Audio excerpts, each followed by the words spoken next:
Namaste, good morning. Let us begin. Sit comfortably. Gently close your eyes.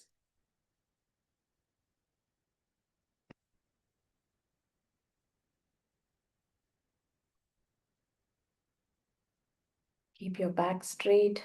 Relax your shoulders.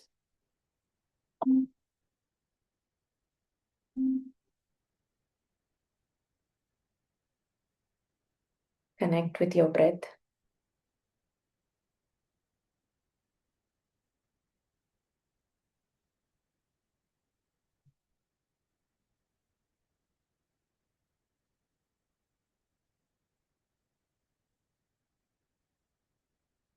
Bring your hands to Namaskara. Let us begin with the invocation shlokas. Vakratunda Mahakaya Surya Koti Samaprabha Nirvignam Kuru Me Deva सर्वकार्येषु सर्वदा नमस्तेस्तु महामाये श्रीपीठे सुरपूजिते शङ्खचक्रगदाहस्ते महालक्ष्मी नमोऽस्तु ते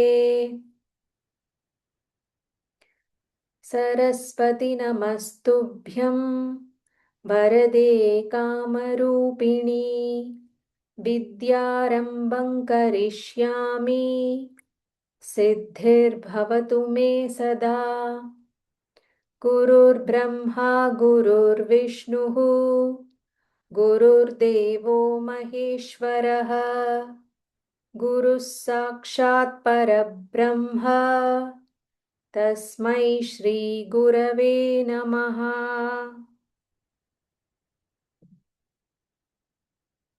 Gently open your eyes. Let us do the revision.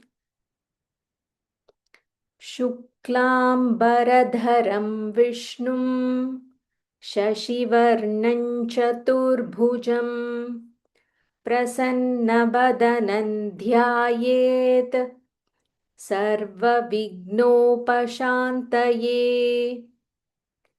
नारायणं नमस्कृत्य नरं चैव नरोत्तमम् देवीं सरस्वतीं व्यासं ततो जयमुदीरयेत् यस्य द्विरदवक्त्राद्याः पारिषद्याः परशतं विघ्नं निघ्नन्ति सततं विश्वक्सेनं तमाश्रये व्यासं वसिष्ठनप्तारं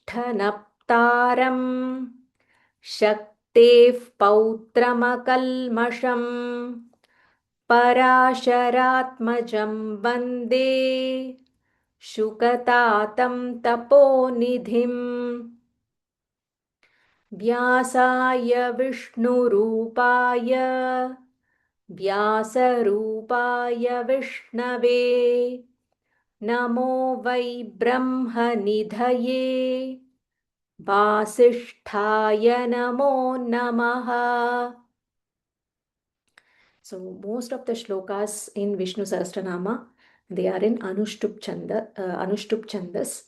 Very few, the Dhyana shlokas, there are different meters that are used, but predominantly it is Anushtup Chandas, which we are very familiar if you have participated in the earlier shlokas that we had learned. Aditya Hridayam, Narasimha Kavacham, they all follow a very similar format of chanting. So let us move on to today's shlokas. So first we started with salutations to Bhagwan Ganesha, then salutations to Vishvaksena, then to Vyasacharya.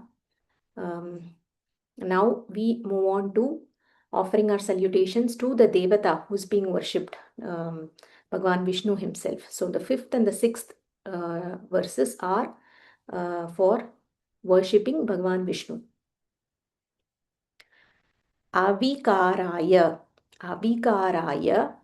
Shuddhaya, Shuddhaya. There is a half the and a full Mahaprana dha. Shuddhaya, Nityaya, Paramatmane. Nityaya, Paramatmane. Avikaraya, Shuddhaya, Nityaya, Paramatmane. Sadaika, Sadaika, Rupa, Rupaya. Sadaika, Rupa, Rupaya. Vishnave, Vishnave. There is a half murdanya sh. You have to roll your tongue, followed by n. Vishnave, Vishnave, Sarva Jishnave. Vishnave, Sarva Jishnave. So, here in this fifth and sixth shlokas, we need to combine to understand the meaning. Here, the attributes of Bhagavan Vishnu are mentioned here. First is Paramatma. He is the absolute, the universal reality, the truth, ultimate truth. And Avikaraya. Vikara means modification, change. Avikaraya means one who is not subjected to any modifications or any changes. He is changeless. So, all beings go through 6 different modifications, 6 different changes. They are called as Shat Vikara. Shat Vikara, there are 6 modifications as mentioned in our scriptures. The first one is Asti. Asti is in the existence form, where for human beings it is the embryo form. That's how we begin our life. So Asti. Then the second stage is Jayate. Jayate is when we are born. The third stage is Vardate. Vardate is when the growth happens. The teenage years when the growth happens. Viparinamate. Viparinamate is when we reach a stage of maturity around 30s. Apakshiyate. Apakshiyate is when the aging process slowly starts. The weakening of the bones, joints. We start to experience the decay of the body slowly starting from mid 40s. So apakshiyate. And then finally vinashyati. Vinashyati is perishes, when the body dies, when the body perishes. So these are the 6 modifications, and this is applicable to all the beings. But here in this verse, we are talking about Avikaraya. Bhagwan does not undergo any of these modifications. He is changeless. Shuddhaya. Shuddha means pure, blemishless. Shuddhaya. Nityaya. Nityam. Nityam means eternal, timeless. He is not bound by time principle. So Nityaya. Then Sadaika Rupa Rupaya. Though he is manifested in so many names and forms, Nama Rupa, but he is um, having that single unchanging nature, Eka Rupa. So Sadaika Rupa Rupaya, he is there in all the different names and forms, but he is of one form. Vishnave, Sarva Jishnave. Vishnave, Vishnu refers to one who is all pervading, all pervasive nature of Bhagwan. Sarva Jishnave, one who is ever victorious. Sarva Jishnave, in any pursuit he takes up, he is ever victorious. So these are the attributes that are mentioned in this shloka. This will continue into the 6th shloka as well. Let us chant. अविकाराय शुद्धाय अविकाराय शुद्धाय अविकाराय शुद्धाय नित्याय परमात्मने नित्याय परमात्मने नित्याय परमात्मने सदैकरूपरूपाय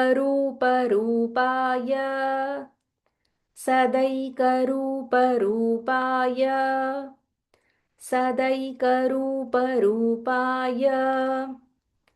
विष्णवे सर्वजिष्णवे विष्णवे सर्वजिष्णवे विष्णवे सर्वजिष्णवे first line अविकाराय शुद्धाय नित्याय परमात्मने अविकाराय शुद्धाय नित्याय परमात्मने अविकाराय शुद्धाय नित्याय परमात्मने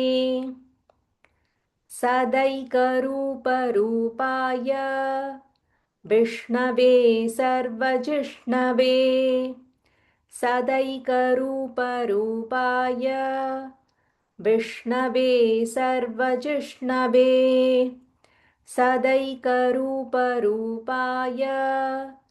विष्णवे सर्वजिष्णवे कंप्लीट श्लोका अविकाराय शुद्धाय नित्याय परमात्मने सदैकरूपरूपाय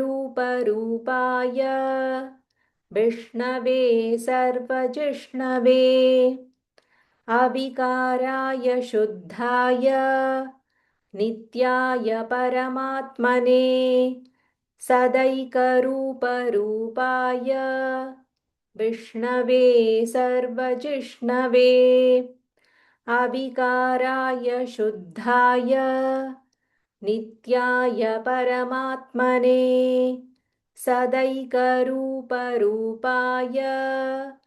विष्णवे सर्वजिष्णवे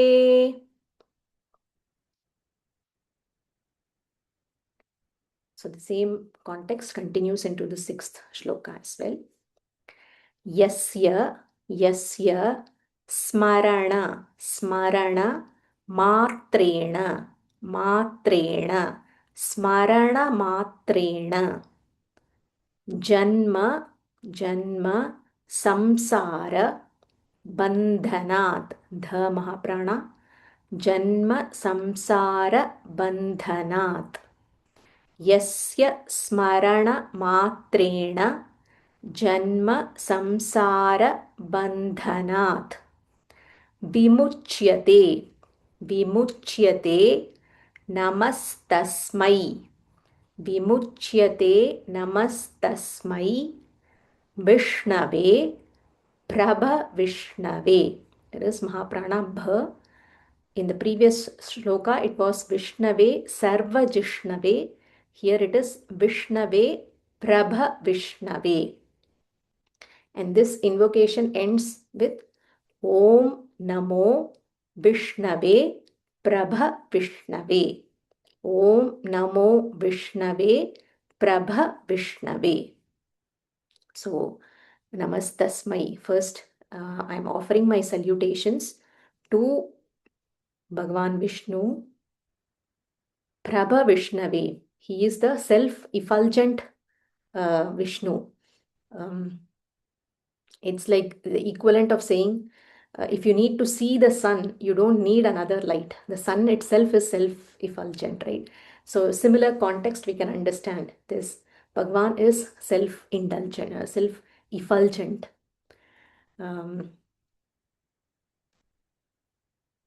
Yasya smarana matrena. Smaranam means remembering. Just smarana matrena.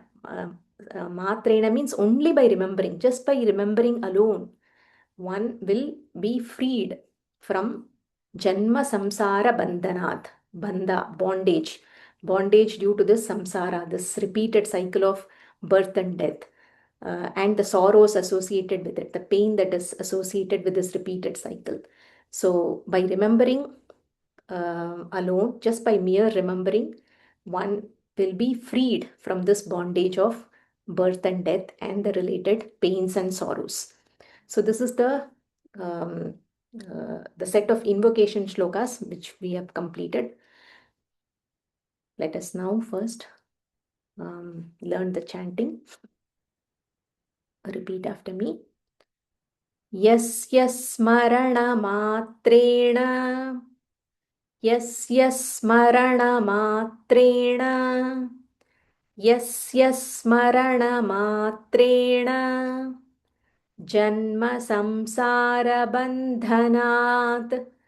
जन्म संसारबन्धनात् जन्म संसारबन्धनात् विमुच्यते नमस्तस्मै विमुच्यते नमस्तस्मै विमुच्यते नमस्तस्मै विष्णवे प्रभविष्णवे विष्णवे प्रभविष्णवे विष्णवे प्रभविष्णवे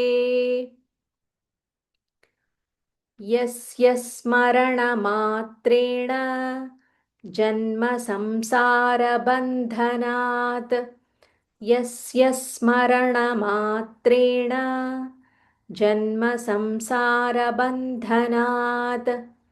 यस्य स्मरणमात्रेण जन्म संसारबन्धनात् विमुच्यते नमस्तस्मै विष्णवे प्रभविष्णवे विमुच्यते नमस्तस्मै विष्णवे प्रभविष्णवे विमुच्यते नमस्तस्मै विष्णवे प्रभविष्णवे कंप्लीट श्लोका यस्य स्मरणमात्रेण जन्म संसारबन्धनात् विमुच्यते नमस्तस्मै विष्णवे प्रभविष्णवे यस्य स्मरणमात्रेण जन्म संसारबन्धनात् विमुच्यते नमस्तस्मै विष्णवे प्रभविष्णवे यस्य स्मरणमात्रेण जन्म संसारबन्धनात् विमुच्यते नमस्तस्मै विष्णवे प्रभविष्णवे ॐ नमो विष्णवे प्रभविष्णवे ॐ नमो विष्णवे प्रभविष्णवे ॐ नमो विष्णवे प्रभविष्णवे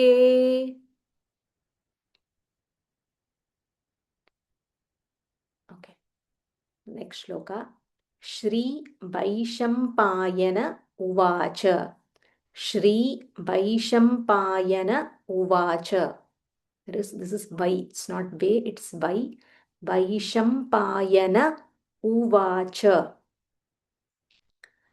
श्रुत्वा श्रुत्वा धर्मा ध महाप्राण श्रुत्वा धर्मा न शेषेण so there is a talavya sh it just comes from your palate just above your upper teeth sh followed by murdanya sh where you have to roll your tongue so both you'll have to be mindful of how you pronounce na sheshena na sheshena श्रुत्वा धर्मा न शेषेण पावनानि पावनानि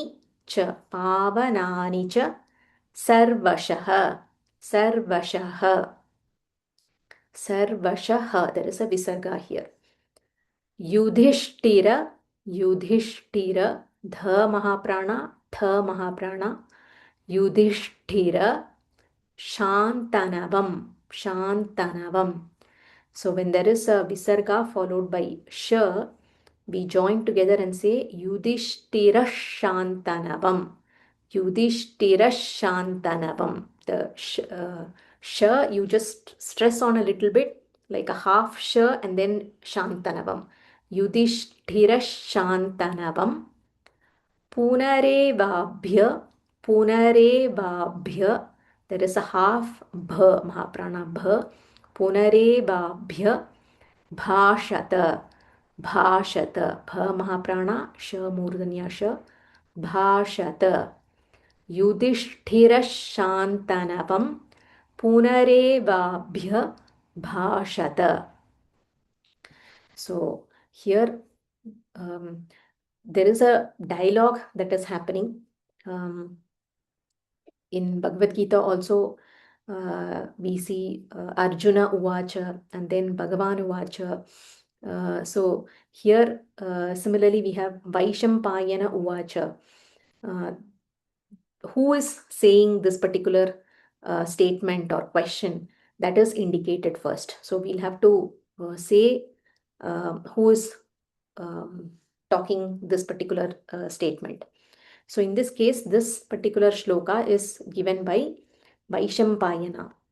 So sage Vaishampayana is the disciple of Bhagavan Vedavyasa himself. So he is narrating the entire Mahabharata to Janamejaya. So Janamejaya is the great grandson of Arjuna. So in his lineage um, uh, comes Janamejaya, and Vaishampayana is narrating the entire Mahabharata to Janamejaya. So in that context, he is saying what happened, and when this conversation happened between Yudhishthira and Bhishmacharya. So Shrutva meaning having heard, Dharma, about all the dharmas, what needs to be learnt, Yudhishthira has now known. Pavanani cha sarvashah, also about how to address the various um, papa and what are the kind of prayashchitta to be done. So he has now learnt everything about the different dharmas and how to address different issues related to papa and punya.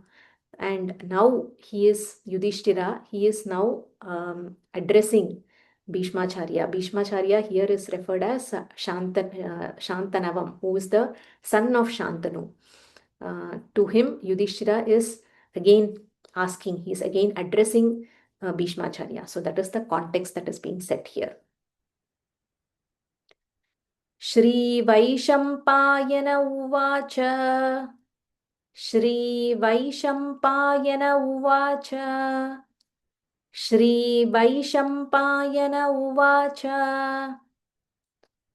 श्रुत्वा धर्मानशेषेण श्रुत्वा धर्मानशेषेण श्रुत्वा धर्मानशेषेण पावनानि च सर्वशः पावनानि च सर्वशः पावनानि च सर्वशः युधिष्ठिरः शान्तनवम् युधिष्ठिरः शान्तनवम् युधिष्ठिरः शान्तनवम् पुनरेवाभ्यभाषत पुनरेवाभ्यभाषत पुनरेवाभ्यभाषत श्रुत्वा धर्मानशेषेण पावनानि च सर्वशः श्रुत्वा धर्मानशेषेण पावनानि च सर्वशः श्रुत्वा धर्मानशेषेण पावनानि च सर्वशः युधिष्ठिरः शान्तनवम् पुनरेवाभ्यभाषत युधिष्ठिरः शान्तनवम् पुनरेवाभ्यभाषत युधिष्ठिरः शान्तनवम् पुनरेवाभ्यभाषत. 3 times. Full shloka. श्रीवैशम्पायन उवाच श्रुत्वा धर्मानशेषेण पावनानि च सर्वशः युधिष्ठिरशान्तनवं पुनरेवाभ्यभाषत। श्रीवैशम्पायन उवाच श्रुत्वा धर्मानशेषेण पावनानि च सर्वशः युधिष्ठिरशान्तनवं पुनरेवाभ्यभाषत। श्रीवैशम्पायन उवाच श्रुत्वा धर्मानशेषेण पावनानि च सर्वशः युधिष्ठिरशान्तनवं पुनरेवाभ्यभाषत. So on Monday we will be discussing the two shlokas following this, where Yudhishthira is asking 6 questions to Bhishmacharya. So we will combine those two shlokas in the Monday session. Gently close your eyes.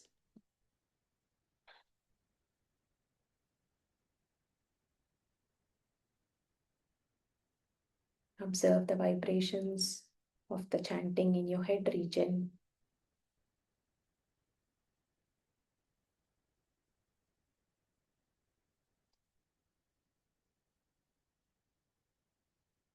Bring your hands to Namaskara.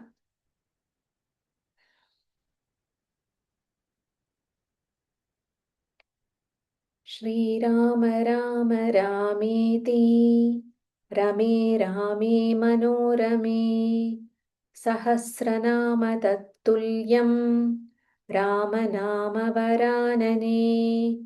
Shri Rama Rama Rameti Rame Rame Manorame Sahasranama Tattuliyam Rama Nama Varanane. Shri Rama Rama Rameti Rame Rame Manorame Sahasranama Tattuliyam Rama Nama Varanane. Let us take the blessings of Bhagavan Vishnu.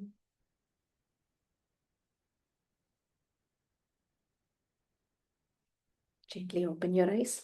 Thank you for joining. We'll again meet on Monday. Thank you. Thank you. Thank you so much.